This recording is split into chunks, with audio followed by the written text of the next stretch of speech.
Hello and welcome to our YouTube channel. आज के हमारे करंट अफेयर के टॉपिक में हम डोनाल्ड ट्रंप एवं उनके द्वारा लगाए जाने वाले टैरिफ्स के बारे में चर्चा करेंगे। हम ये देखेंगे कि टैरिफ आखिर हैं क्या एवं डोनाल्ड ट्रंप ने वो टैरिफ लगाए क्यों, उन टैरिफ्स का इंडिया पे क्या इम्पैक्ट पड़ने वाला है। साथ में इंडियन गवर्नमेंट ने उन टैरिफ से डील करने के लिए जो भी स्टेप्स लिए हैं वो भी हम आज की वीडियो में डिस्कस करेंगे। So let's just quickly start our video.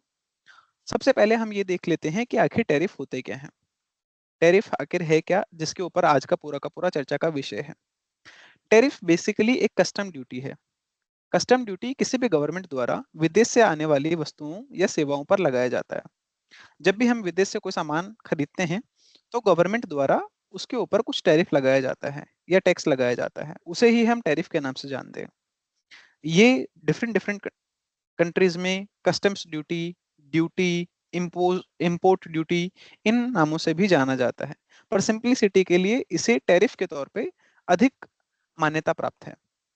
तो टैरिफ एक टैक्स है जो किसी भी कंट्री द्वारा विदेश से आने वाली आयातित वस्तुओं और सेवाओं पर लगाया जाता है। टैरिफ वॉर या ट्रेड वॉर को समझने से पहले हम एक सिंपलिसिटी के लिए एक एग्जांपल देख लेते हैं कि आखिर किस प्रकार से टैरिफ या कस्टम ड्यूटी काम करते हैं। उदाहरण के तौर पर ग्लोबल मार्केट में क्रूड ऑयल की जो प्राइस है वो 60 रुपीज पर लीटर है।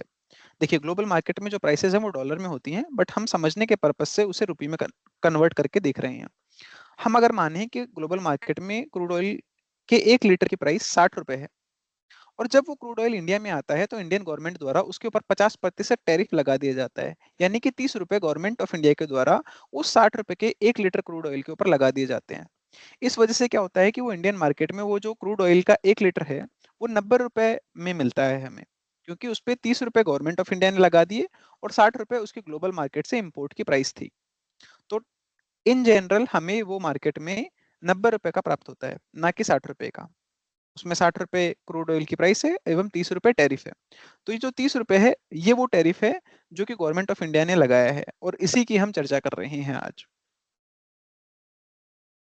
अभी हमने देखा टैरिफ क्या होता है, अब हम ये समझते हैं कि टैरिफ वॉर क्या है।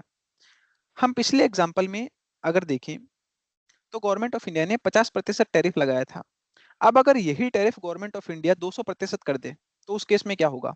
60 रुपए का क्रूड ऑयल है, 200% टैरिफ के हिसाब से 120 रुपए का कस्टम ड्यूटी, यानी वो प्रोडक्ट 1 लीटर क्रूड ऑयल हमें अब इंडियन मार्केट में 180 रुपए का मिलेगा। तो इस प्रकार क्या होता है, जब भी कोई कंट्री विदेश से आने वाली वस्तुओं पर या सेवाओं पर जो इम्पोर्ट ड्यूटी है वो बढ़ा देती है, और इसके पीछे बहुत सारे उद्देश्य हो सकते हैं जो कि हम आगे चर्चा करेंगे कि डोनाल्ड ट्रंप ने ऐसा किया क्यों था। तो उस स्थिति को हम टैरिफ वॉर के नाम से जानते हैं, जब कोई भी कंट्री विदेश से आने वाली वस्तुओं पर सडनली बहुत सारे टैक्सेस लगा देती है और उन जो टैक्सेस की रेट है वो काफी ज्यादा स्पीड से इंक्रीज कर देती है, उसको हम टैरिफ वॉर के तौर पे जानते हैं। आपने न्यूज़पेपर्स में एक टर्म और भी पढ़ा होगा, ट्रेड वॉर। अब हम देख लेते हैं कि टैरिफ वॉर और ट्रेड वॉर आखिर डिफरेंट कैसे हैं और इन दोनों में कैसे मिलैरिटी है। देखिए, टैरिफ वॉर जो है वो एक नैरो टर्म है, वहीं जो ट्रेड वॉर है एक वो ब्रॉड टर्म है। ब्रॉड टर्म कैसे है, ट्रेड वॉर के अंदर ना केवल टैरिफ वॉर इंक्लूड होता है बल्कि कुछ और भी चीजें शामिल होती हैं जो कि दो देशों के मध्य निर्यात या आयात को मुश्किल बना देती हैं।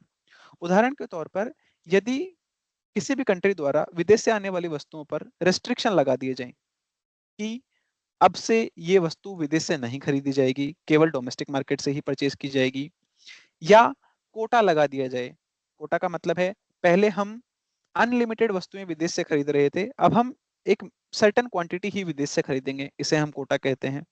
या इसके अलावा लाइसेंसिंग की रिक्वायरमेंट लगा दी जाए।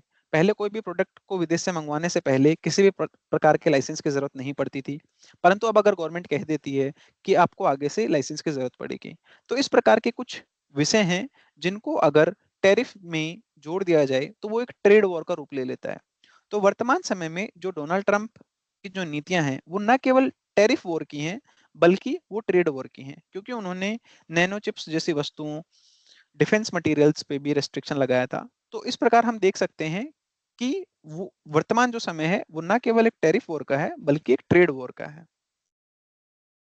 चलिए हम नेक्स्ट टॉपिक पे डिस्कस करते हैं कि आखिर डोनाल्ड ट्रंप ने टैरिफ लगाए ही क्यों? ऐसा क्यों हुआ कि डोनाल्ड ट्रंप को टैरिफ लगाने की जरूरत पड़ी और उन्होंने इतनी एक्सेसिवली स्पीड से टैरिफ्स को बढ़ा दिया? देखिए, उससे पहले आपको ये समझना पड़ेगा कि यूएस का पूरी दुनिया के साथ में ट्रेड कितना है। यूएस लगभग 2 ट्रिलियन डॉलर का ग्लोबल मार्केट में एक्सपोर्ट करता है। 1 ट्रिलियन में 1 लाख करोड़ होता है, यानी 2 ट्रिलियन में 2 लाख करोड़ डॉलर्स। हम सभी बातें डॉलर्स में कर रहे हैं। यूएस ग्लोबली एवरी ईयर लगभग 2 लाख करोड़ डॉलर्स का एक्सपोर्ट करता है। वहीं वो विदेशों से 3 लाख करोड़ डॉलर्स का इंपोर्ट करता है, यानी उसे सीधे सीधे 1 लाख करोड़ डॉलर यानी 1 ट्रिलियन डॉलर का नुकसान झेलना पड़ता है। विदेश से यूएस हर साल 1 लाख करोड़ डॉलर का नुकसान झेल रहा है एज ए ट्रेड डेफिसिट के तौर पर। अब डोनाल्ड ट्रंप क्या चाहते हैं कि जो विदेश से आने वाली वस्तुएं हैं, अगर उन पे टैरिफ लगा दिया जाएगा, यानी कि विदेश से आने वाली वस्तुएं यूएस में महंगी हो जाएंगी। उदाहरण के तौर पर अगर कोई वस्तु पहले यूएस में 100 रुपए की आ रही थी या फिर $10 की आ रही थी, तो वो अब बढ़कर $20 की हो जाएगी। उससे क्या होगा, डोमेस्टिक मार्केट में जो लोग थे, कंज्यूमर्स थे, वो अब विदेश से आने वाली वस्तुओं को नहीं खरीदेंगे। इससे विदेश से आने वाला इंपोर्ट कम हो जाएगा। तो जो उनका एक्सपोर्ट और इंपोर्ट का गैप है वो कम हो जाएगा और उनका ट्रेड डेफिसिट कम होगा। उनका फिलहाल 2 ट्रिलियन का एक्सपोर्ट है, 3 ट्रिलियन का इंपोर्ट है, यानी कि 1 ट्रिलियन का ट्रेड डेफिसिट है। अगर वो इंपोर्ट ड्यूटीज बढ़ा देंगे तो विदेश से आने वाले आयात की वस्तुओं में कमी आएगी और इस प्रकार उनका इंपोर्ट कम होगा तथा साथ ही ट्रेड डेफिसिट कम होगा। ये डोनाल्ड ट्रंप का पहला ऑब्जेक्टिव है। डोनाल्ड ट्रंप का टैरिफ वॉर के साथ में एक अनदर ऑब्जेक्टिव भी है।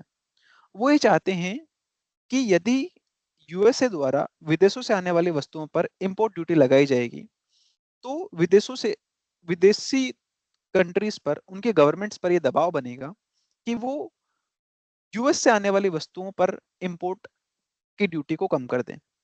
उससे क्या होगा, यूएस के जो एक्सपोर्ट्स हैं जो ग्लोबल मार्केट में जाते हैं वो बढ़ेंगे। जो फिलहाल 2 ट्रिलियन के हैं वो बढ़कर 3, 4, 5 डॉलर तक जा सकते हैं। ये डोनाल्ड ट्रंप का सेकंड ऑब्जेक्टिव है। तीसरा ऑब्जेक्टिव ये है कि वो अपने डोमेस्टिक मैन्युफैक्चरिंग को बढ़ावा देना चाहते हैं। वो ऐसा कैसे करेंगे? देखिए, हमने देखा जब विदेश से आने वाली वस्तुओं पर टैरिफ बढ़ा दिया जाता है तो वो महंगी हो जाती हैं। तो डोनाल्ड ट्रंप ये चाहते हैं कि विदेश से आने वाली वस्तुएं अगर महंगी हो जाएंगी, वहां के लोगों को, एक डोमेस्टिक मैन्युफैक्चरर्स को एक अपॉर्चुनिटी दिखेगी कि विदेश से आने वाली वस्तुएं महंगी हो गई हैं, क्यों ना हम इन गुड्स को या सर्विसेज को यूएस मार्केट में ही प्रोड्यूस करें। इससे क्या होगा, यूएस मैन्युफैक्चरिंग को बढ़ावा मिलेगा, वहां की जीडीपी को ग्रोथ मिलेगा। ये डोनाल्ड ट्रंप के मेजरली 3 ऑब्जेक्टिव्स हैं। पहला, वो अपने ट्रेड डेफिसिट को कम करना चाहते हैं। दूसरा, वो ये चाहते हैं कि सामने वाली कंट्रीज भी अपनी इंपोर्ट ड्यूटीज को कम करें ताकि यूएस के एक्सपोर्ट्स को बढ़ावा मिले। तीसरा, डोनाल्ड ट्रंप ये भी चाहते हैं कि वहां की जो डोमेस्टिक मैन्युफैक्चरिंग है उसको बढ़ावा मिले। अब हम ये देख लेते हैं कि यूएसए की जो टैरिफ वॉर की नीति है उसका इंडिया पे क्या इम्पैक्ट पड़ने वाला है। इससे पहले हम ये देख लेते हैं कि इंडिया और यूएस के एक्सपोर्ट के रिलेशंस क्या हैं। देखिए, इंडिया ग्लोबली लास्ट ईयर 2024 में इंडिया ने लगभग $440 बिलियन का एक्सपोर्ट किया था।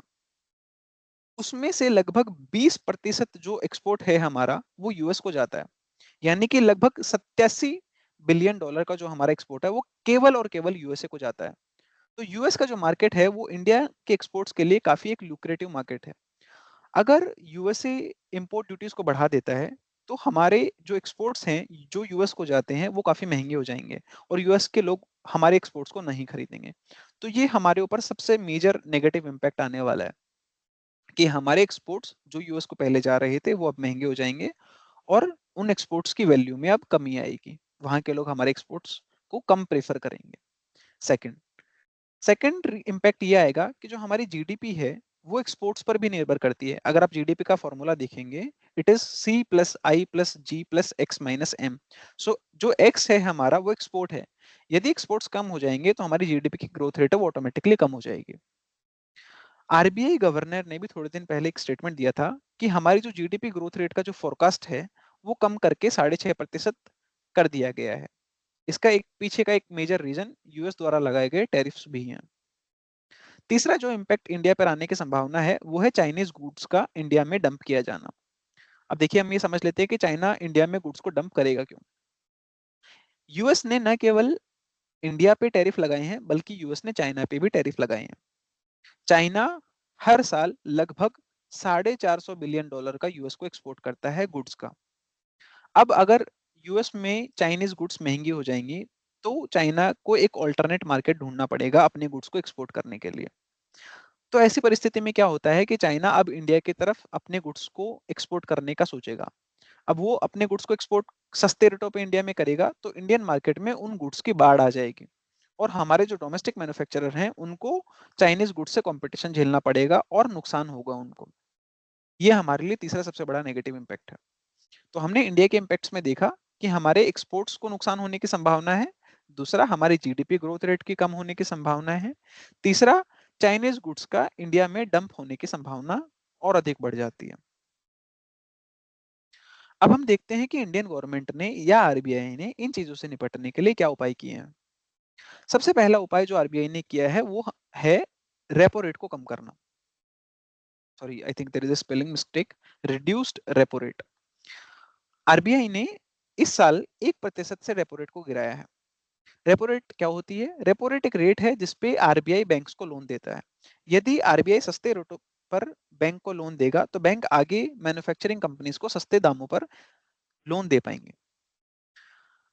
अब मैन्युफैक्चरिंग कंपनीज सस्ते दामों पर ऋण अवेलेबल होने की वजह से वो अपने मैन्युफैक्चरिंग को बढ़ावा देंगी, वो ज्यादा से ज्यादा इन्वेस्ट करेंगी। उससे क्या होगा, जो हमने यहाँ पे देखा था कि हमारी जीडीपी ग्रोथ रेट को नेगेटिवली इम्पैक्ट कर रही थी, कि हमारी जीडीपी ग्रोथ रेट को कम होने की संभावना है, उसको हम काउंटर कर पाएंगे और हम जीडीपी की ग्रोथ रेट को बढ़ा पाएंगे।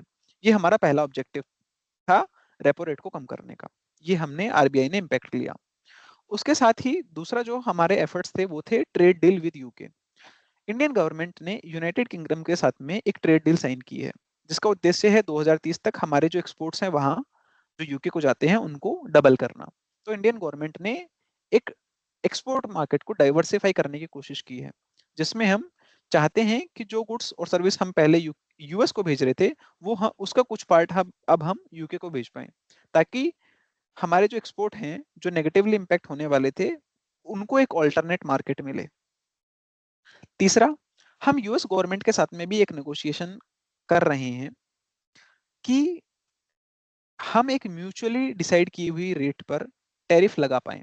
उससे क्या होगा, टैरिफ अनसर्टेनिटी में कमी आएगी और जो फिलहाल जो यूएस गवर्नमेंट ने हमारे ऊपर 50% टैक्स लगा दिया है उसमें भी कमी आएगी। तो हमारे जो यूएस को एक्सपोर्ट्स जा रहे थे वो नेगेटिवली इम्पैक्ट ना हो। परंतु एग्रीकल्चरल एवं डेयरी प्रोडक्ट्स पर कुछ इश्यू होने की वजह से हमने अभी तक ट्रेड डील साइन नहीं की है, तो this is still under negotiation.